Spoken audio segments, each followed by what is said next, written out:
रोज़े का असल मकसद क्या है। बहुत सारे लोग बोल रहे थे कि यार हम रोज़ा रखते हैं और रोज़े में सोना इबादत है।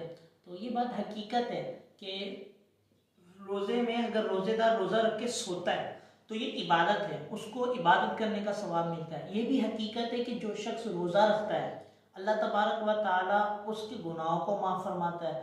ये भी हकीकत है जो शख्स रोज़ा रखता है सिर्फ अल्लाह की रज़ा के लिए, ठीक है, सिर्फ अल्लाह की रज़ा के लिए जो शख्स रोज़ा रखता है अल्लाह तबारक व ताला बरोज़े क़यामत इसके लिए ऐसे एक सोने का दस्तरखान उतारेगा जिसके ऊपर अल्लाह तबारक व ताला की नेमतें होंगी और उसको खिलाएगा। ये हज़रत अली रज़ी अल्लाह ताला अन्हु से रिवायत मनकूल है और ये फ़ैज़ान रमज़ान के अंदर लिखी हुई है। लेकिन कहने का मकसद ये है कि हम रोज़ा रखते कैसे, हमें इस चीज़ पे गौर करना है। देखिए, रोज़े का जो मकसद है ना वो ये है कि आपको भूख का एहसास हो। भूख का एहसास होगा तो आपकी जो नफ्स है ना ये कमज़ोर हो जाएगी। जब ये कमज़ोर हो जाएगी तो इबादत के अंदर आपका दिल लगेगा। इबादत के अंदर जब दिल लगेगा आपका तो आपको एक लुत्फ़ आएगा और उस लुत्फ़ को पाना ही असल रोज़े का मकसद होता है। अगर आपको भूख ही नहीं लगी, आपने रोज़ा रखा, रोज़ा तो आपका होगा, सवाब तो आपको मिलेगा, लेकिन असली मकसद आपका फौत हो जाएगा। तो रोज़े को रखना, रोज़े की मुशक्क़त को बर्दाश्त करना है। अब हमारे यहाँ पे क्या होता है, हम लोग रोज़ा नहीं रखते बल्कि हम लोग ख्वाहिशात पूरी कर रहे होते हैं। आप देखें सहरी के अंदर हम लोग पहले से ही डिसाइड कर लेते हैं। बाज़ लोगों का ये इल्मिया है कि ये जो है ना सहरी के अंदर फरमाइशी प्रोग्राम चल रहा होता है कि भाई आलू वाला पराठा खाएंगे और हमें लस्सी दी जाए और हमें ये चीज़ें दी जाए। आप हुजूर की ज़िंदगी देखें, ठीक है, इस बात से इनकार नहीं कर रहा कि खाना गुनाह है, खाना गुनाह नहीं है। आपके पास जो नेमत है आप अल्लाह का शुक्र करें और खाएं, लेकिन मकसद बताने का ये है कि असली मकसद रोज़े का क्या है। असली मकसद ये है कि आप जब रोज़ा रखते हैं, आप एक रोटी या दो रोटी खाने के बाद सारा दिन गुजारते हैं तो उसको किस तरह गुजारना है। उसको आपने सो के नहीं गुजारना। आपने जब सहरी कर ली तो आपने क्या करना है, 2 से 3 घंटे कुरान पाक को देने। ये कुरान पाक बरोज़े क़यामत अल्लाह तबारक व ताला की बारगाह में हाजिर होगा और कहेगा मौला जब रोज़ा रख के ये भूखा प्यासा था इसने मेरे लिए अपने वक्त को ख़ास किया था और इस बंदे ने जब मेरे लिए अपने वक्त को ख़ास किया था, आज मैं इस बंदे को जहन्नम में नहीं जाने दूंगा। ये अल्लाह तबारक व ताला से बाकायदा झगड़ेगा और बंदे को दोज़ख में नहीं जाने देगा, अपने साथ जन्नत में लेके जाएगा। ये कुरान पाक। लेकिन कब, जब आप रोज़ा रखने के बाद इसको वक्त देंगे। रोज़े का एक मकसद ये है कि कुरान पाक पढ़ा जाए, ठीक है, क्योंकि नफ्स उस टाइम पे कमज़ोर होता है और शैतान भी कैद हुआ हुआ होता है। आप आराम सुकून से ये काम कर सकते हैं। दूसरा इसके अंदर ये है कि अब आप रोज़ा रख के बैठे हुए तो अब आप क्या करें, सोए नहीं बल्कि वज़ाइफ करें, ठीक है, वज़ाइफ करें, अल्लाह तबारक व तआला की रज़ा को बजा लाएं, नमाज़ें पढ़ें, नवाफिल पढ़ें। मैं ये भी नहीं कह रहा कि आप बिल्कुल मत सोएं, बल्कि आप वक्त मुनासिब पर दोपहर के टाइम कहलुला करें, 2 घंटे सोएं। आप मज़दूरों को देखें, आपको बाद ऐसे मज़दूर मिलेंगे जो रोज़ा रख के काम कर रहे होते हैं, तो वो असल में रोज़े का मकसद पूरा कर रहे होते हैं। फिर अफ्तारी में क्या होता है, अफ्तारी में हम लोग क्या कर रहे होते हैं, हम फरमाइशी प्रोग्राम चला रहे होते हैं कि भाई तुम फ्रूट चाट भी बना लो, घर में समोसे भी बना लो, थोड़े से पकौड़े भी बना लेना, अच्छा पापड़ भी जो है ना बना लेना। फिर उसके बाद शरबत भी हम कई किस्म के बनवा लेते हैं, फिर बोतल भी हमारे लिए आ रही होती है, ठीक है। इसी तरीके से हमारे लिए और नेमतें आ रही होती हैं, बिरयानी हमने रखी हुई होती है आगे और सालन हमने बनवाया हुआ होता है। तो यार इतनी सारी चीज़ें आप जो बना रहे हैं और आप इस चीज़ों को खा रहे हैं, बाद जगहों पे वेस्ट होते हैं और रिस्क को ज़ाया करना ये भी गुनाह है। देखिए रोज़े के अंदर अगर एक नेकी करते हैं तो 70 नेकियों से ज़्यादा सवाब है आपको, ठीक है ना। और अगर आप मुखलिस हो तो 70,000 से ज़्यादा अल्लाह तबारक व तआला आपको सवाब अता फरमाएगा। लेकिन नेकी के ऊपर है। लेकिन अगर आप गुनाह करते हैं तो आपको गुनाह भी 70 ही मिलेंगे।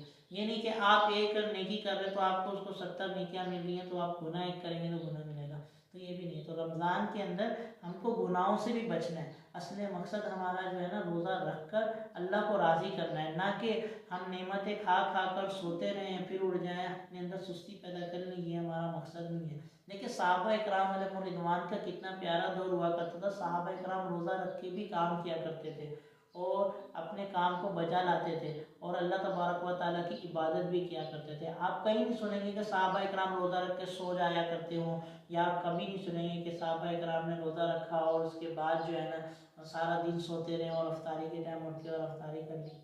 ऐसा नहीं है। तो बराए करम रोज़े की अहमियत को समझें। ये रमज़ान अल्लाह ताला ने आपको नसीब किया है, आपको इस दफ़ा मिल गया है, अगली दफ़ा मौका मिले ना मिले, ज़िंदगी का कोई भरोसा नहीं है। तो इस रमज़ान की अहमियत को समझें, लोगों को समझाएं। अल्लाह ने आपको बहुत सारा दिया है, आप अल्लाह तबारक व तआला की रज़ा के लिए लोगों की मदद करें, लोगों के काम आए। ये रमज़ान के अंदर आज आप काम आ रहे, कल को क़यामत के रोज़ आपके काम आया जाएगा। ये जो चीज़ें आप लोगों के लिए अल्लाह की रज़ा के लिए इसाल कर रहे हो, कल को अल्लाह तबारक व तआला क़यामत के रोज़ आपको बख्श देगा। इंसान सारे काम करता क्यों है? हम रोज़े रखते क्यों हैं? रोज़े इसलिए रखते हैं ताकि अल्लाह ताला हमारी मग़फ़िरत फरमा दे। ये अल्लाह की तरफ से एक ज़रिया है। हम कोई भी मुश्किल काम करते हैं तो उसके बाद हमारे को आसानी मिलती है, और कोई भी मुश्किल काम करने के बाद कामयाबी भी बड़ी मिलती है। तो ये रोज़ा मुशक्क़त वाला काम है, इसको करें। करने के बाद अपने आप को एहसास दिलाएं। अगर आपको भूख का एहसास हो रहा है तो आपका रोज़ा जो है ना वो उसका मकसद असल जो है ना आपको हासिल हो रहा है। तो रोज़ा रखें, रोज़ा रखने के बाद दुगो ये काम भी हैं। अपने आप को सुस्त नहीं बनाएं। आप देखेंगे आपको सब्र भी मिलेगा। जब आपको प्यास लगेगी ना तो आप इसकी लज्जत को महसूस कीजिएगा कि जब प्यास लगेगी तो आपको पता लगता है। देखिए जब रोज़े में प्यास लगती है हमें अहमियत होती है पानी की, कि यार पानी की क्या वैल्यू। जब भूख लगती है तो हमें अल्लाह की ये नेमत जो हमने खाना खाया इसकी हमें वैल्यू पता लगती है कि यार इसकी क्या अहमियत है। जिस टाइम पे हम लोग हमारा गला सूखता है तो हमें पता लगता है कि यार हम लोगों के लिए पानी क्या कितना मायने रखता है। इसी तरीके से जब हम लोगों के काम आते हैं, भूखे प्यासे हम लोगों के लिए काम कर रहे होते हैं, तो हमें इसका पता लगता है कि यार जो गरीब लोग हैं ये आम दिनों में जब बेचारे परेशान होते हैं तो इनकी परेशानी का हल ये किस तरह निकालते होंगे। तो ये चीज़ें हमें एहसास दिलाती हैं लोगों का, लोगों के काम आने का हमें जो है ना एक तरीका समझ लें। हम लोगों को ये बयान किया गया, ये बताया गया। रोज़े में जब हम लोगों के काम आते हैं तो हमें पता लगता है कि यार लोगों के लिए ज़िंदगी गुजारना कितनी मुश्किल भी है। अल्लाह ताला ने आपको नेमतें दी हैं तो आप इस नेमत का शुक्रगुजार बनें, और इस नेमत को जो है ना नेमत समझकर इसकी अहमियत को समझें। फिर दोबारा आपको नसीब हो या ना हो इसका कोई कोई गारंटी नहीं देगा आपको। कोई ये नहीं कहेगा कि यार अगले साल आप जिंदा रहेंगे कि नहीं, बल्कि आपको तो कोई ये भी नहीं बोलेगा कि आप कल का रमज़ान यानी कल का रोज़ा भी देख पाएंगे कि नहीं। तो अपनी अहमियत को भी समझे, रोज़े की अहमियत को भी समझे। इसको फजूल कामों में नहीं लगाएं, मोबाइल नहीं चलाएं। अगर आप मोबाइल चला रहे हैं तो उसके अंदर कुरान पाक डाउनलोड कर लीजिए, कुरान पाक सुनिए, कुरान पाक तिलावत, ठीक है, कलाम, ठीक है, रब ताला की हम्द व सना कीजिए। अल्लाह ने चाहा तो आपको इसके ऊपर बेनिफिट मिलेगा, आपको काफ़ी फ़ायदा होगा। लोगों की मदद कर दीजिए। अल्लाह ने चाहा तो आप देखेंगे कि अल्लाह ताला आपको इसके इनाम और इकराम कितना अता फरमाएगा। दुनिया में भी आपके लिए भलाइयाँ होंगी, आखिरत में भी आपके लिए भलाइयाँ होगी। अल्लाह